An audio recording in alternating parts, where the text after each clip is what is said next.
Okay, we will start.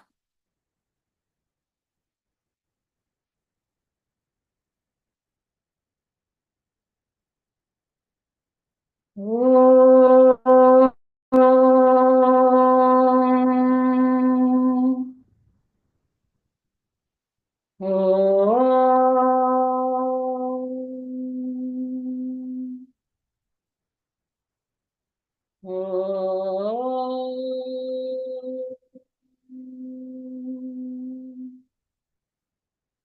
सहना भवतु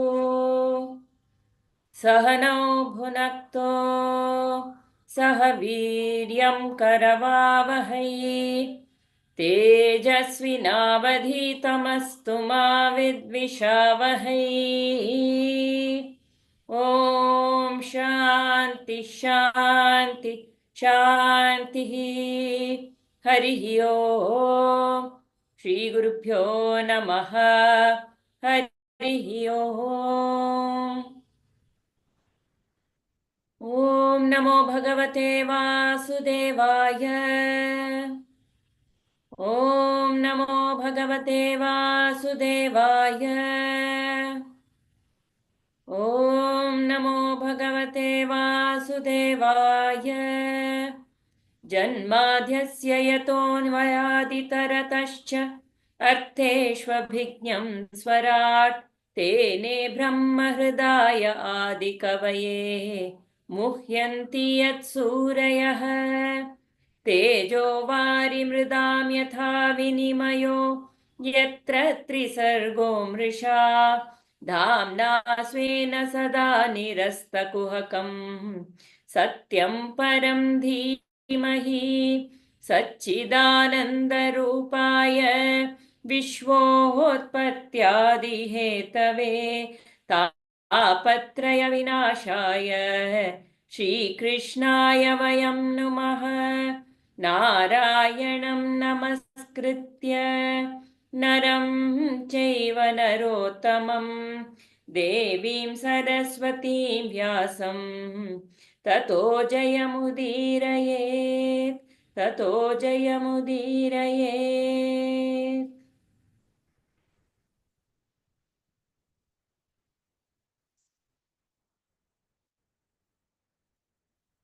हरि ओम्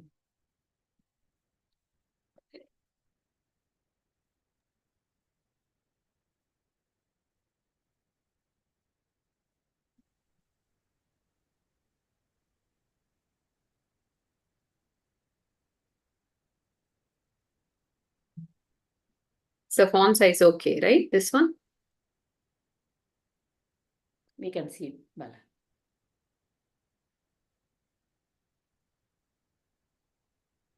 We were in that Kalakutaya. We just read the first paragraph, right? Correct. Okay. Kalakuta. Suddenly, we are in the Samudra Manthan. Suddenly, they saw that something was making its appearance on the surface of the ocean. Before they could look, they were all feeling choked and breathless. Asuras and Devas are churning the Milky Ocean, and this is the first thing. This is the thing that they are observing now. It was the dread poison, Halahala. Narayana had already warned the Devas about it, but the poison was so fierce that it was beyond all imagination. It spread all over the place. The entire air was fouled because of its virulence, and no one could bear its potency. Dropping the snake, which they were holding in their hands, the Devas and the Asuras fled from the spot as fast as they could, and still the fumes of the poison followed them. The Devas fell at the feet of Mahadeva and prayed to him. My lord, they said, you are the Lord of the Lords, and you are the protector of the universe. We are frightened of this poison. Please protect us from it. Mahadeva was overcome with compassion for his suppliants. Anything, Aarti, or do we continue? Just one thought that came to me. Why did they, so far they have been praying to Narayana. Hmm. Why did they here specifically choose Lord Mahadeva? Lord Mahadeva is the destroyer. So the poison within is our own, that when the desire comes, and sometimes, that is choking us. And we want to be relieved of that, that emotion that is coming up, which seems to be completely overwhelming for us, right? Nothing can be done, just want to come out of it. I'm feeling absolutely down, everything, but still, and here right now, Narayana is doing his bit. He's supporting the Mandhara. And it is because of the support of Narayana that slowly all the poison is coming out. And at that time, so when that vasana, I am able to see. So now with the support of Narayana, when I'm going about doing my work, my desires, I can see all my negative tendencies showing up within me. And when that happens, I'm like, I don't want this, please help me. So who is the destroyer? I am thinking that is why it is Lord Mahadeva. And he is the one who drinks the poison. He is the one who can help us destroy the poison.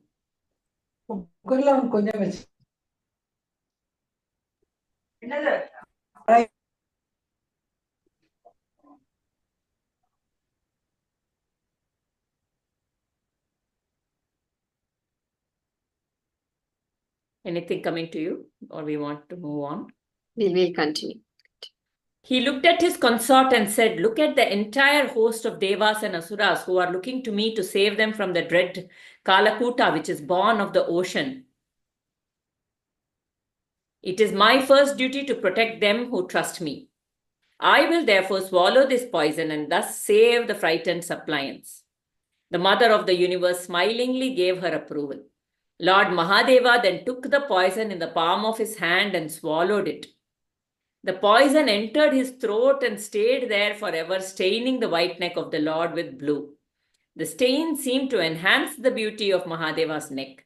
It looked like a dark jewel placed on his fair neck. The good and compassionate take it upon themselves to suffer along with suffering humanity. When a human being emulates the Lord in this manner, this very act is the greatest act of worship that can please the Purusha who created the universe.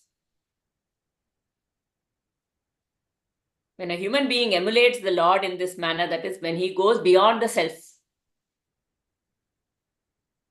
beyond his needs, beyond his desires, and goes there just even ready to drink poison. I mean, even ready to face anything that is very difficult to face. Absolutely selfless, no? I'm just remembering a beautiful, it really touched me during Corona times. I read this in some, I don't know, in some paper, I don't remember. So in Chennai, it seems, everybody, there were so many people who came forward helping. I think we could just see how that humanity was dynamically alive at that time. And every time during calamity, we do see, that the divinity also coming up so much, like here, So there are many things. The one thing that I remember is, it seems there was one girl. She had just begun her, college. Okay, so that time the corona, it had started. So she was at home. It is some government college that she used to go to. So they did not have any online classes also. So she was at home. So it is said that her father was a cab driver. Okay. And I don't know. So basically, she wanted to do something for the, people who, something. So it is not like she decided. So it was written very beautifully. that if ambulance doesn't come, because getting ambulance itself was so difficult in COVID times, right? And people wouldn't offer pick up, drop, and all because of the infection risk that was there. So even finding cabs were very difficult. So she did the driver job of, whenever people around had any issue, people would call her, and she did the driver job of taking them to the hospital. Even she had told that there were few cases where, the dead body could not be taken to the crematorium, and she drove such things to the crematorium also. So she offered her driving. So that was so touching when a very young girl. So it is, wherever we are, when we really have that mind, when we say whatever I have, I would like to offer it to others, for when that suffering humanity, when we see that suffering, the compassion manifests itself as something. We all have something to offer for sure. So it comes when that suffering humanity, we get touched by that. That is, one thing that came up. Beautiful. That's beautiful. Actually, there's another story when you said this about a girl whose father had saved some 5 lakhs or something for her education, and she said, we will feed everybody. People don't even have food. The money will somehow come, and I will still go ahead and study, but we will use that money and to buy food for everybody, and cooked everything for everybody and gave it to them. So, but that other one is like, even the life is in danger. Right? When you see Yeah. her taking such Shiva, people just to like Shiva. yeah, just like her own life is in danger, and she is still not deterred by it and taking people. Yeah. That's a very different kind of selflessness. It's beautiful. I think Shiva just Yeah. took over her, must be. Right? This. But whatever we do, from where we are, that is what is said.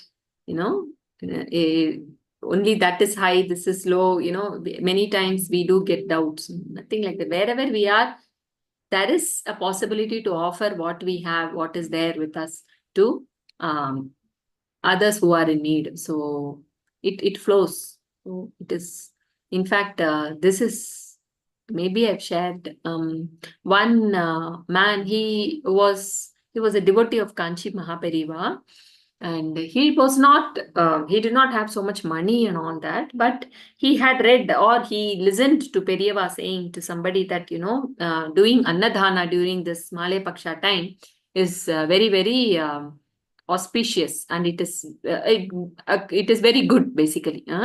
So, and according to Sanatana Dharma, so I tell you, how much ever Annadana you can give, you give. Okay, he was telling to somebody. So this man hears that, and then he goes to Periva and he says, "Oh Periva, what do I do? You are telling me, you told that person, he was a rich man. You told him that, give Annadana at least to 100 Brahmanas, or 100 deserving people in during this Paksha. I also would like to, but I do not have the money to do that. What should I do?" So he says, "Go buy, half kg of rice flour, and along the some place, okay, daily, just spray it and go. Not hundred thousands you will be doing Annadhana to thousands lives. Lives is important. Ants will come. There will be so many other things which will eat." So he said, it is, every life is the same for Bhagwan. I think even last week we had that discussion, no? Says Bhagwan is the same for everybody. So be it an ant life or be it a human life, it is the same. So Periva told that, and he was very happy to do that. So from, it is about that becomes a worship. It is an act of worship. And the Purusha is pleased. Without that sense of ego. Yeah. That I am doing. Just a full involvement into it.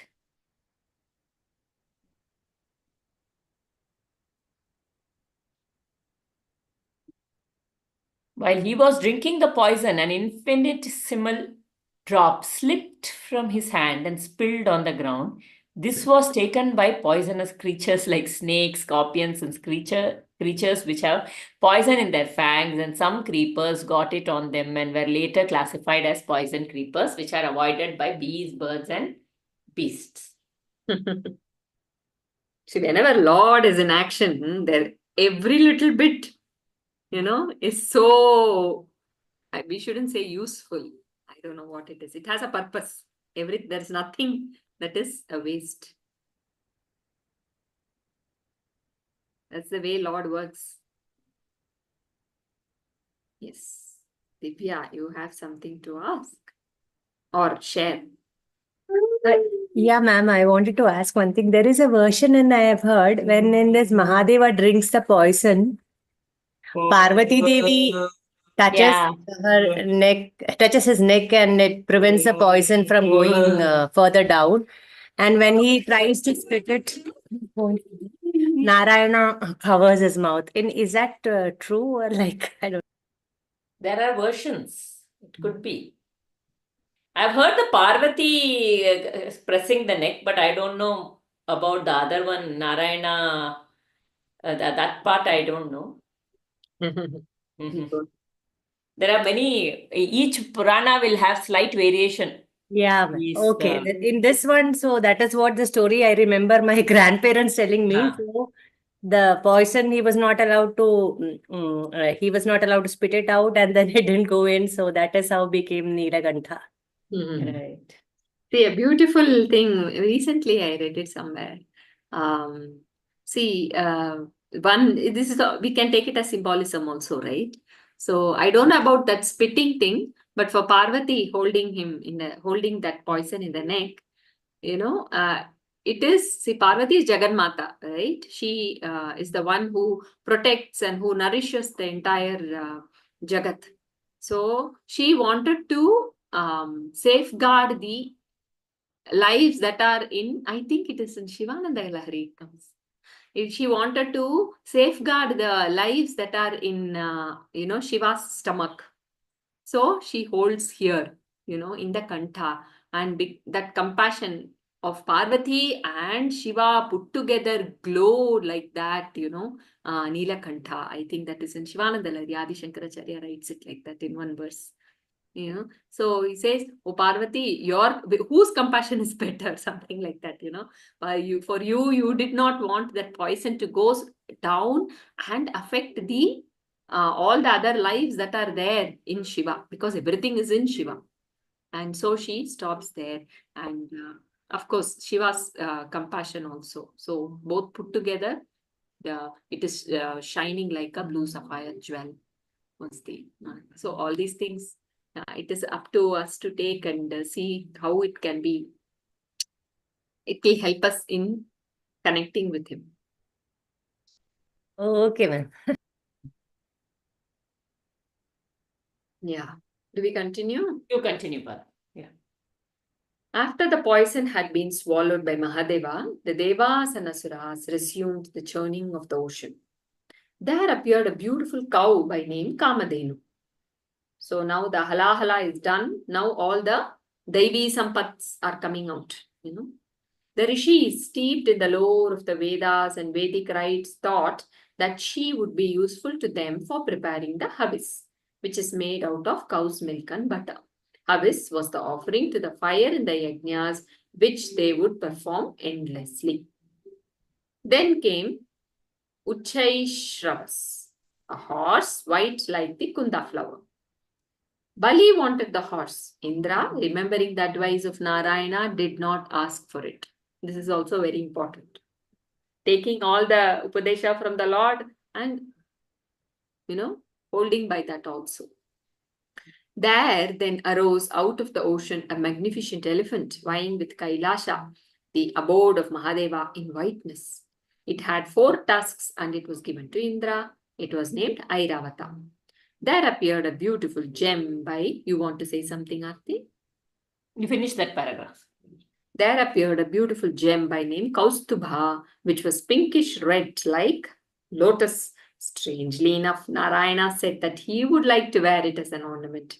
The tree by Parijata was born, and following it came a crowd of beautiful women. They were wearing beautiful ornaments made of gold on their necks and arms, and they were wearing beautiful drapes round their waists. They walked beautifully in their wanton ways, and grace pleased the Devas. They were Apsaras, and they and the tree Parijata were annexed by Indra. The Asuras were not interested in these, and that was why the Devas took them. I'm going back a little. I just that from Tejomaya Nandaji's writing, I wanted to read about Lord Shiva's drinking of the poison. So Yeah. he says,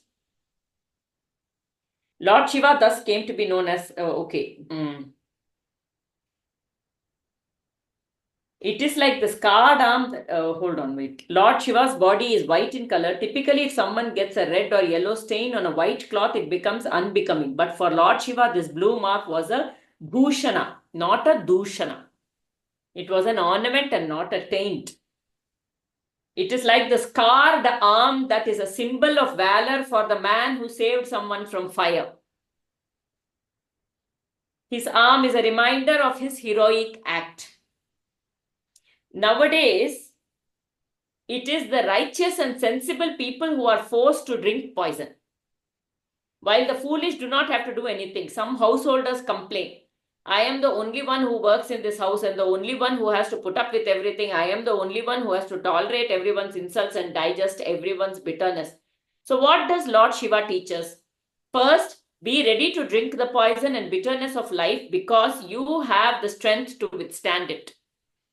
Second, do not swallow it or allow it to get absorbed into your system.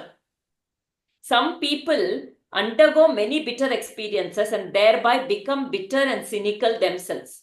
Some of them then spew their poison onto the rest of the world while others keep it within, though they burn and suffer for a long time as a result. Lord Shiva teaches us not to become bitter because of bitter experiences and not to spew bitterness onto others as a result. In life, the intelligent have to keep drinking poison and bending over backwards to make adjustments. The unintelligent are least bothered. When two young brothers argue, the older one is told to be more understanding and responsible. We give long lectures to our children but do not understand that the same teachings apply in our situation. No, Lord Nilakanta tells us, so Lord Nilakanta tells us, drink the poison but do not become poisonous. Do not harm yourself and do not harm others. Make this poison your ornament. This is a beautiful connection. Yeah. One is to be selfless like him, and even as a internal sadhana, we learn to drink up all the negativity and not to assimilate it into our system.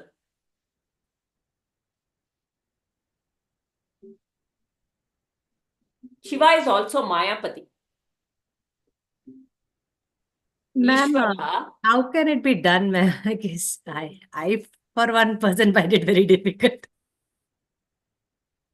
This is what Krishna calls as endurance. When we take it with in bhakti, it all comes to just taking everything as the will of God. Initially, it may look like suppression, but recently I heard my daughter was saying even in Ayurveda, there are things which are good in the long run if you just suppress it. Suppress meaning with an acceptance, it is not like, okay, for some reason I am here. Okay, I have to take this. And I go through this. This is the will of Bhagavan. When we are able to, and not express that is what is spitting out the venom, right? Not express it, but take it with an acceptance. That we don't have to go with self-pity. All that comes because we are taking it in our system. Not giving importance to it, not paying attention to it. It's not easy. Basically, we are not able to endure because of our own ego.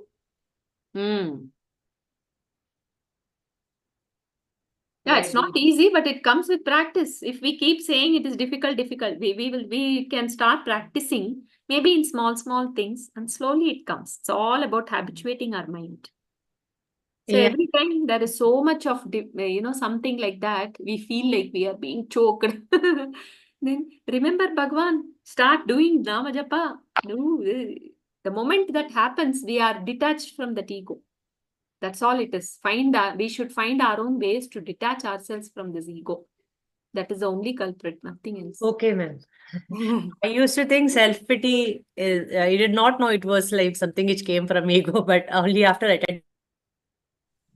attending your classes, I came to know. Sorry for the background noise.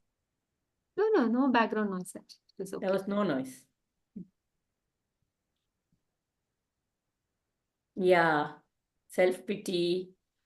See, self-pity is a form of self-absorption. I'm absorbed in the self. And I'm talking about the lower self here. The ego self. Okay, ego absorption. I am constantly with the lower ego. That is why self-absorption to self-control leads to selflessness. So that ego is in trouble. I am absorbed in myself, and hence I have all these poison coming up within me. And I practice self-control. And after self-control, I say, okay, I practice pause, I bring my attention to my breath, I move away from that situation. Because I understand the consequences of it. Now, the poison within me, if I spew it out, it is going to spill over to others as well. And when it spills over to others, I don't know if you have ever experienced this, but when the poison within me spills over to the others, it comes back to me further. Yes, ma'am, that is very correct. Isn't it? Somewhere in our agitation, in our vikshepa, we think I have to take an action, I have to tell them, otherwise they will not know. I should express, right? Otherwise they will not know that they are hurting me. And all those kind of things we say, but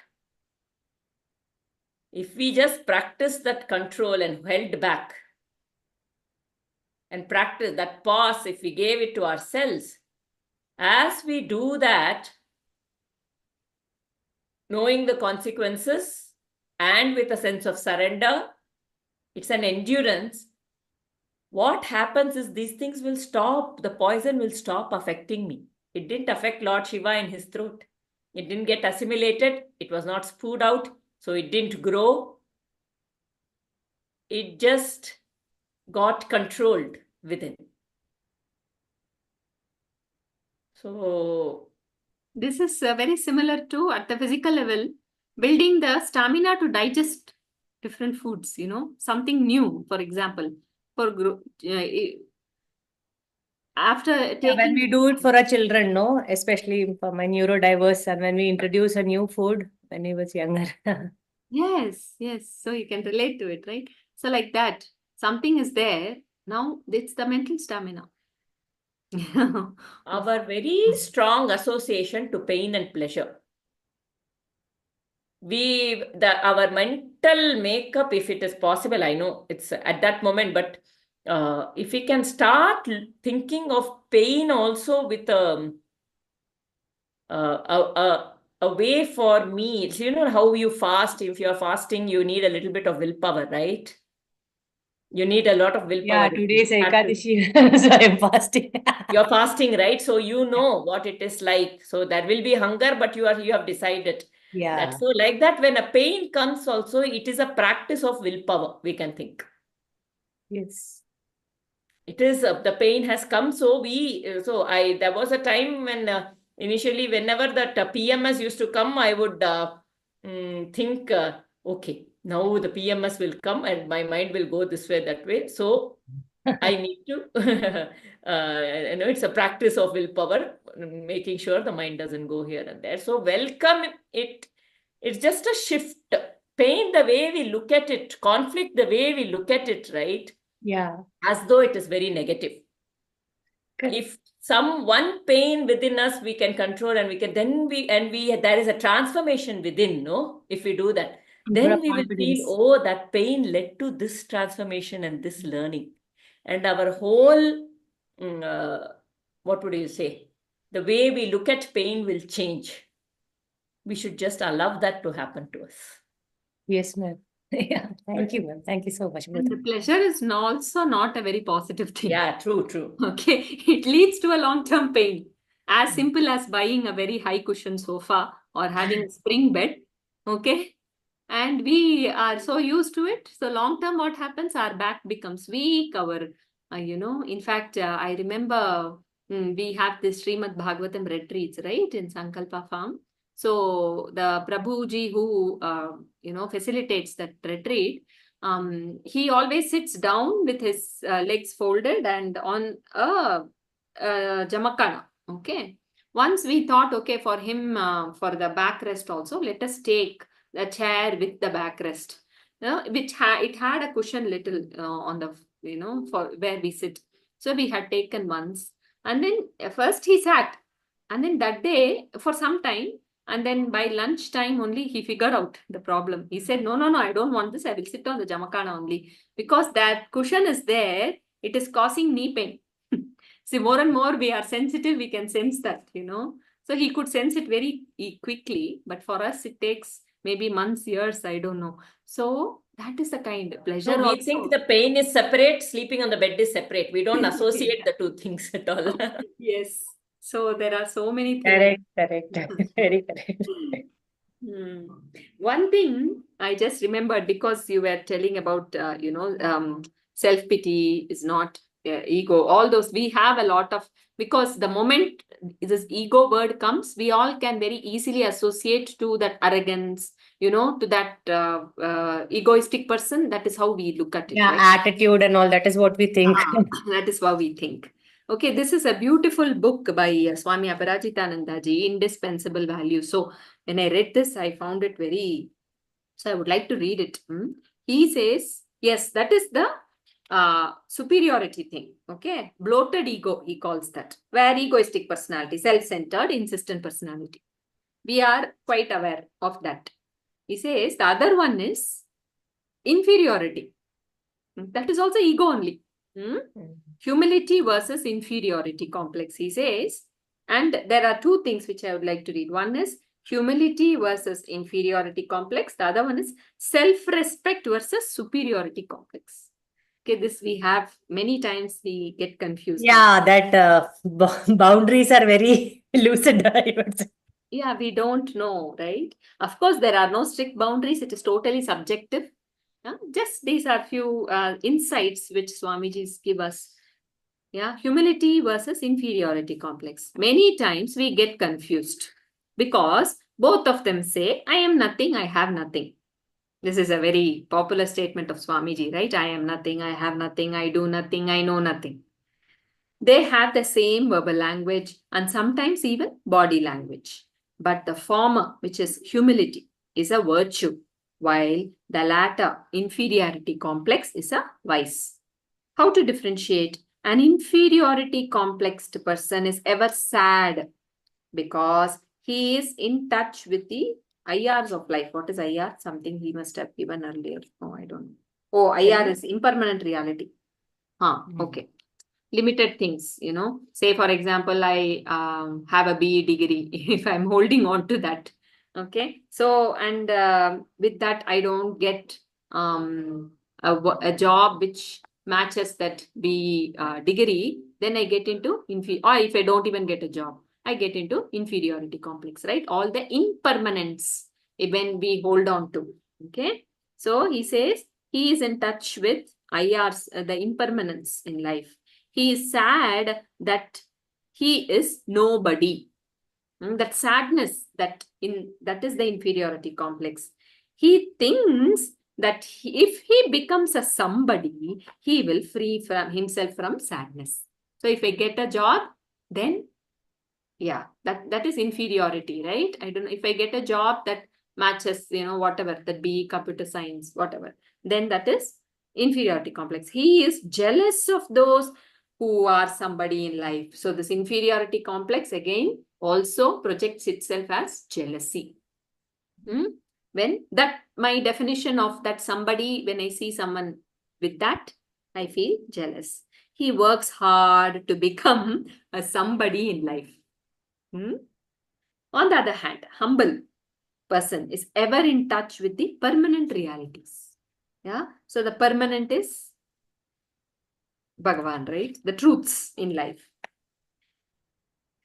Our very being. He also says, I am a nobody. But he knows that everybody is a nobody. Okay? Everybody is a nobody. Wow. Right? So, only one truth, he is holding on to that. There is nobody who is somebody. Yeah. Playing with words nicely. Everything belongs to God.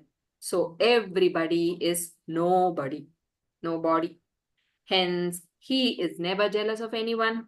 He is ever cheerful. This is a beautiful thing, right? Ma'am, please share that excerpt in the group if possible, ma'am. Sure, sure. Self-respect also the same way he's saying. Yeah. Self-respect again is a virtue. Superiority complex is a vice. So again, self-respect based on the impermanent reality. Okay. And I always feel like I feel nice because others have less is, superiority complex. Superiority complex holds on to the impermanent realities. Okay. And I feel nice when others are having lesser. Oh, I have this, I have that. Oh, they don't have it, right? That is how this comes. But self-respect again is, I know to value myself, right? It is paying attention to the permanent reality. Bhagavan. There can be many reasons for feeling respect worthy, but the Lord is residing in me as the very self. So this entity called me is indeed respect worthy. That's it. This is self-respect. So, But there is a wrong definition of self-respect. The ego is also misconstrued to be the self. Yeah, that's why he's bringing this. But to be sure that it is. Yeah, present definitions, you find a lot of. True. Yeah, here How to differentiate not between the ego. two. There is no individual. From what here Swamiji has given, that individual self, individual identity itself is not there. The doership will not be there. Correct. Right? And this is valued with gratitude. This is valued. So whatever work this body is doing is God's work. Because it is the inner Bhagavan who is actually doing through this, that instrument, all that we say, that respect needs to be there, right? Otherwise, I am disrespecting. Then the other bodies that we see also will be the same. We'll say, oh, this is part of Bhagavan, this is part of Bhagavan, this is the creation of Bhagavan, how wonderful it is. So that way. But Swamiji has given it like this here, which is that only then it becomes a virtue. Yeah, share.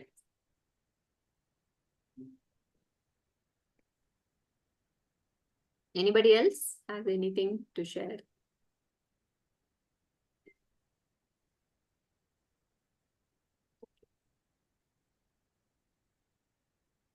All the siddhis, all the, the AV Sampats, all those are coming out and Devas have taken it. And one thing that was asked by Asura was given to them, right?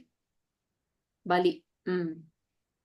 As per Narayana's direction. Like a streak of, now till Apsaras we read. Like a streak of lightning illuminating the hill Sudhama, there appeared out of the sea the gracious figure of Lakshmi. All of them wanted her. They could not tear their eyes away from her. Indra hurried to place a throne for her to sit. The rivers took forms and brought water for her in pots of gold. Mother Earth brought all her precious herbs to bathe the newcomer. The cows yielded their milk for her. Vasanta, the god of spring, brought her the flowers which bloom only in the months of Chaitra and Vishaka. The rishis gave her the holy bath and Gandharvas sang her praises. The Gandharva women danced in her presence and the clouds rained music on her. The Digajas, the elephants in charge of the quarters, brought water in the trunks and poured it on her. The Lord of the oceans brought pure white silks for her to wear. Varuna brought her a garland by name Vaijayanti, which had bees hovering over it. Vishwakarma, the divine architect, brought her curiously wrought jewels. Saraswati gave her a necklace made of pearls. Brahma's gift was a lotus, and Nagas gave her earrings. Lakshmi had a garland of lotuses in her hands, and she wandered among them with a shy smile hovering on her lips. Some more points on what are all these things that are coming out.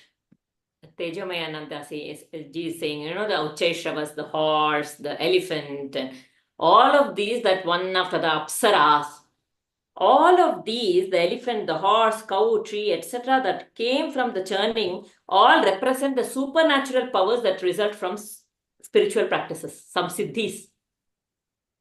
And if one gets enchanted by these and lost in this, one cannot progress further on the spiritual paths.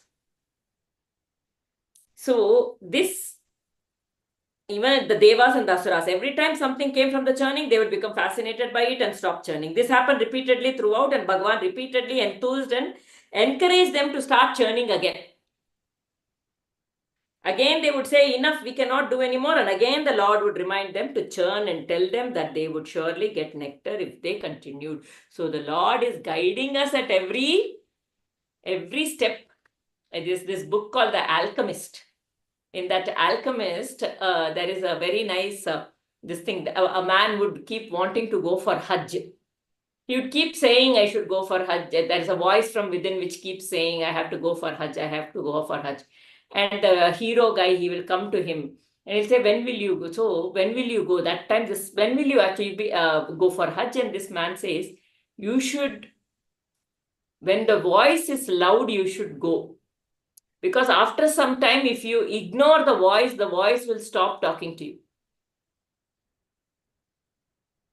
Because it becomes buried under your fears, your insecurities, your whatever it is that you are giving as a reason to not go. So the Lord is constantly pushing us further and further and asking us to keep moving on our pursuit to the end result, the goal, which is, and the point, and it is not easy. This whole journey is not easy. There are so many, what would you say, enchantments. The Apsara is one enchantment.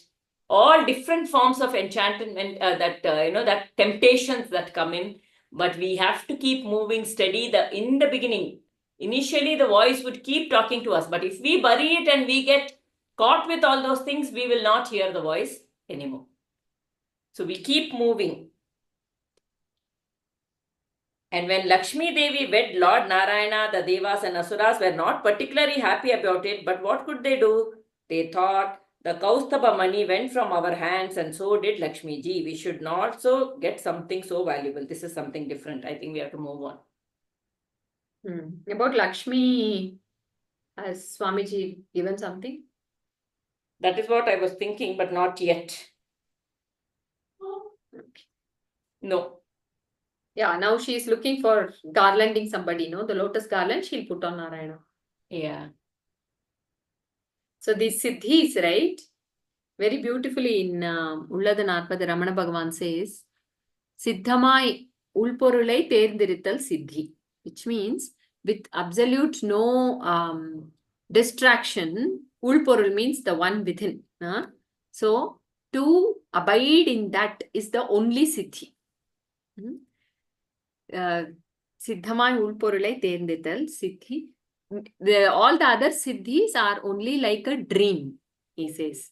Siddhi ellam swappanamam siddhigale. So everything comes, but anything that comes and goes is just a dream, like a dream, right? There is no reality to it. Again, that impermanent realities that Swamiji was talking. So if we hold on to that, it brings, it doesn't brings that Purnatva, Amritatva. Yeah. So that is why here it all, it came for a purpose. It is being used for that. It is all kept in that place. That's it. Now Lakshmi. And it is nice to read this paragraph because everything, it is so auspicious when Lakshmi comes, all the sampat, everything, is just there. And everything is, Indra, all these rivers, Bhumi Devi, it's just joy everywhere also. Rishis, Gandharva singing the praise, the entire Vatavaran, you say, right, is so auspicious.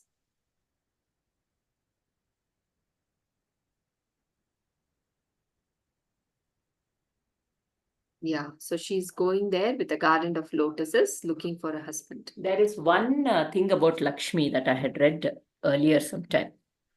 So Lakshmi is said to be the goddess of wealth, and we know wealth is not just Dhanalakshmi now. These days it has become about Kubera with this thing. But it's an embodiment of all the different forms of wealth, which is the Ashtalakshmi. If you see the Adi Lakshmi, the Gajalakshmi, Santana Lakshmi, all that. Now, Mahavishnu or Narayana, he is the protector. He is that who maintains dharma in the world. And when it is needed, he comes on to earth also. And Lakshmi is his Shakti. So what is it that is needed, what that will continue, this sustain? He is also the sustainer. So what are the aspects that are needed to sustain? That is goddess Lakshmi, who is, the dhana, the dhanya, the santana, the gaja. Everything matters for this world to be in balance. So for our sustenance within and outside. But if we see goddess Lakshmi, she is always at the feet of Narayana, who is sleeping on the Adisesha. So this wealth, it is a denotion, it's a symbolism of that all the wealth, when they are in service of the Lord, that is when there is a beautiful marriage. It has to be in service of the Lord, not for the service of the self.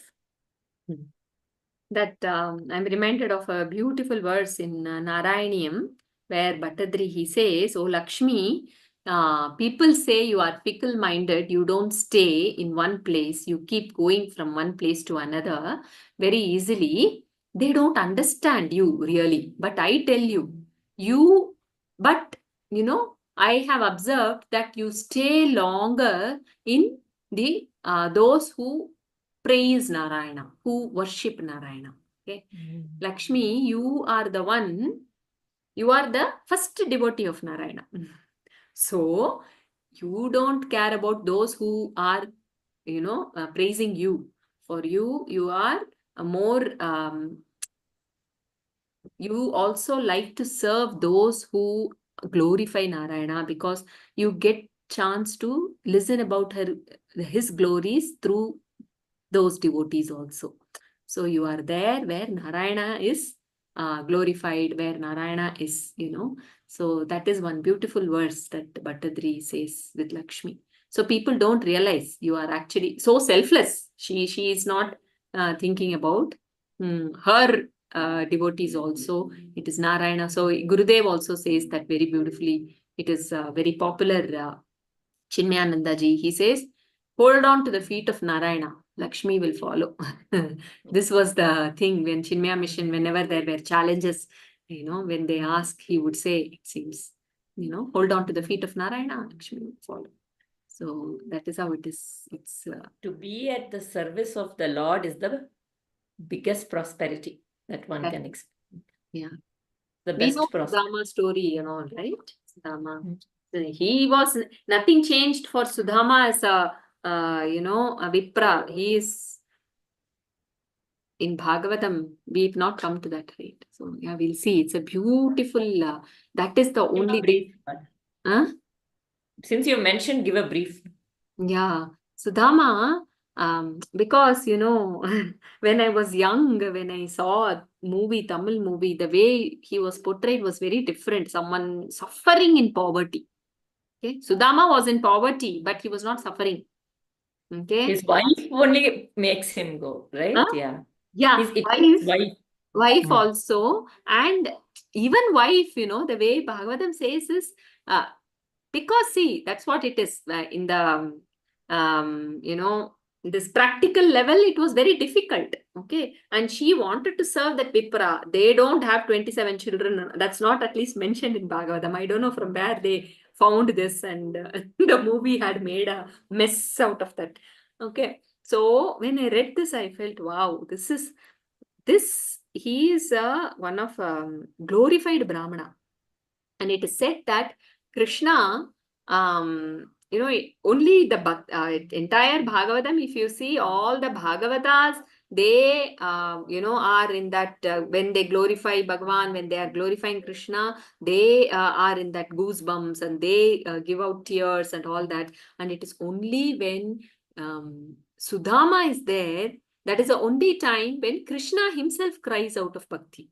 And it is said in Bhagavatam that, as he washes the feet of Sudama with his tears, that is the kind of purity which Sudama exudes. So he was in poverty, of course, at the physics. There was nothing, no food the next, for him to eat. Yet he did not ask. He went there to see his friend, and he forgot to even ask. Right? So that purity gave all the sampath just followed, right? We know Narayana, he took one small amount of poha that Sudama had brought, and then he takes the second time, and it is said that the third time, this is in Narayanam, I think, the third time when he takes in Lakshmi, Rukmani stops, he says, enough. Now then, if you take the third one, I also should go there. That is then he stops. Sudama doesn't know about anything. And when he goes back, also nothing changes for him, right? It's just, yeah, because many times we say, oh, he got all that. No, it's not that. For him, he continues to be that same Vipra, because it's Purnatva. There is completion. There is no lack. There is no seek. He went purely out of love to see Bhagavan Krishna, but it follows. That's what it is. Siddhama Charitra is also very beautiful. Ma'am, what is the meaning of Vipra again? Brahmana who is very contented. Yeah. I think who is a jnani. Okay. Because in Swami says, Chur Swami says, in Bhagavatam and in Bhagavad Gita and all, Jivan Mukta and all is not used. In those places, Brahmana is used. Many such places. So, Sudama is one such, Jivan Mukta. Because for Krishna, he could see that oneness when he saw Sudama. That's why so much of tears and,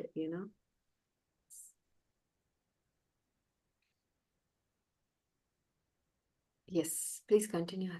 She looked around. She looked around to find for herself a husband. The Yakshas, the Gandharvas, the Siddhas, Charanas, and Devas were all there. The Asuras were all there. But she was not pleased with any of them. The Rishis were there, and she thought they have wealth of tapas, but they have not conquered anger. As for Guru and Shukra, they have wisdom, but they do not know the meaning of detachment. Chandra is young and handsome, but he has not conquered lust. As for Indra, though he is the lord of the heavens, he has not conquered desire.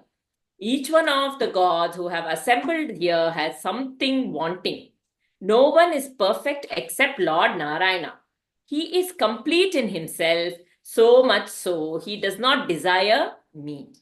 She looked at Narayana, who had crossed the Trigunas, Sattva, Rajas, and Tamas, who was not moved by the passions which affect the others, who was like a lake unruffled by the passing breeze. She walked up to him, placed the lotus garland on his neck, and stood by his side.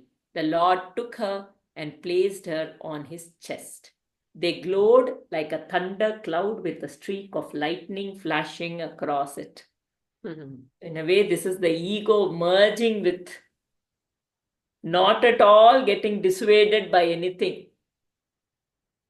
Siddhas not interesting, Charanas not interesting, Devas not interesting, Gurus not interesting, not being sidelined by anything and having that clear goal of and that unity between the ego and the self, that yoga.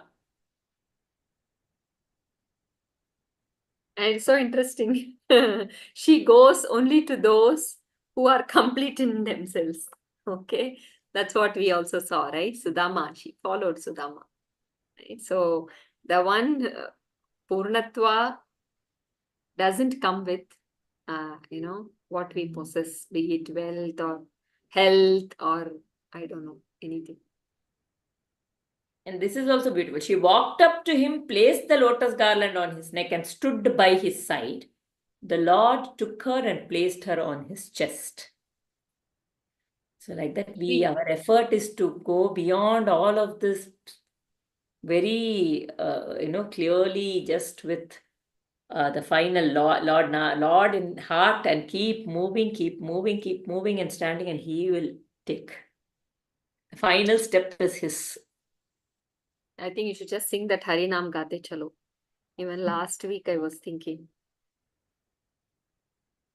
Harinam Gate Chalo, Harinam Gate Chalo, Harinam Gate Chalo, Harinam Gate Chalo. Govinda, Govinda, Govinda, Madhava Naam Gate Chalo.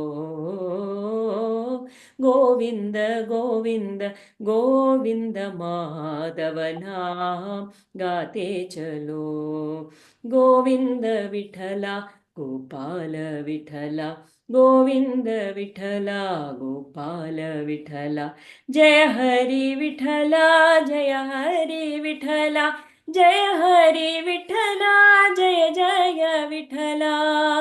Hari नाम गाते चलो, हरि नाम गाते चलो. गोविंद गोविंद गोविंद माधव नाम गाते चलो. गोविंद गोविंद गोविंद माधव नाम गाते चलो. Thank you. Very beautiful. See the Nama. Beautiful, ma'am. My son was making so much noise. The moment you started singing, he stopped. Yeah. That is the power of Namasmaranam. We are calling him. Nama is what? Nama and he are not different. So the inner one. Just, it's very beautiful.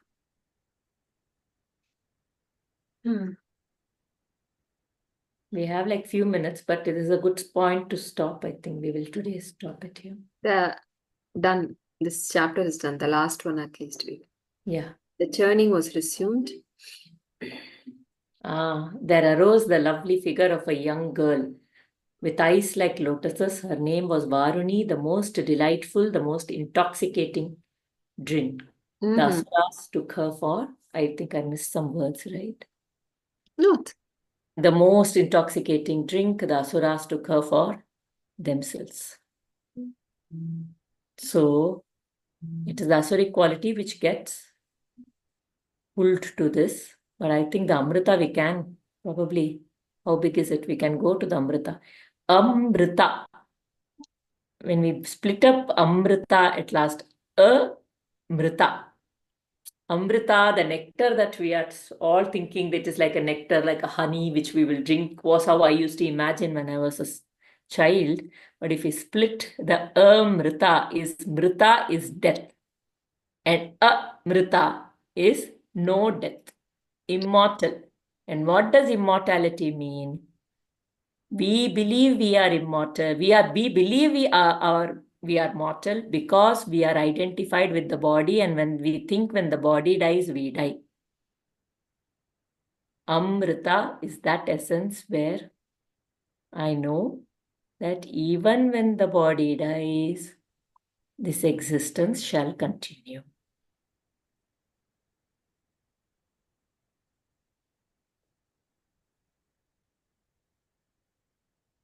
किनारे लगाओ, किनारे लगाओ, किनारे लगाओ, किनारे लगाओ, नाव किनारे लगाओ प्रभु जी।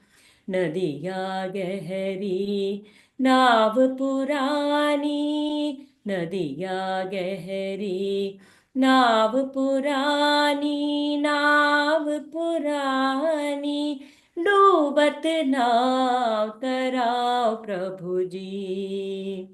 डूबत नाव तराओ प्रभु जी। किनारे लगाओ, किनारे लगाओ, नाव किनारे लगाओ प्रभु जी। काहे मीरा गिरिधर नाहर, काहे मीरा गिरिधर नाहर, गिरिधर नाहर, गिरिधर नाहर, चरण कमल बलिहार प्रभु जी। चरण कमल बलिहार प्रभु जी।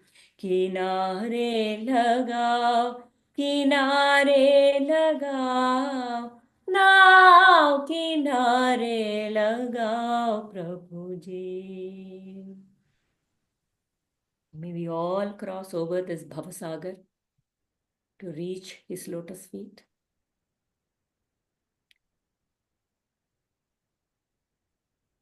ॐ पूर्णमद पूर्णमिदं पूर्णात् पूर्णमुदच्यते पूर्णस्य पूर्णमादाय पूर्णमेवावशिष्यते। सर्वे भवन्तु सुखिनः, सर्वे सन्तु निरामयाः, सर्वे भद्राणि पश्यन्तु, मा कश्चित् दुःखभाग् भवेत्। ॐ शान्ति शान्ति शान्तिः। हरिः ॐ श्रीगुरुभ्यो नमः। हरिः ॐ। Thank you so much, ma'am.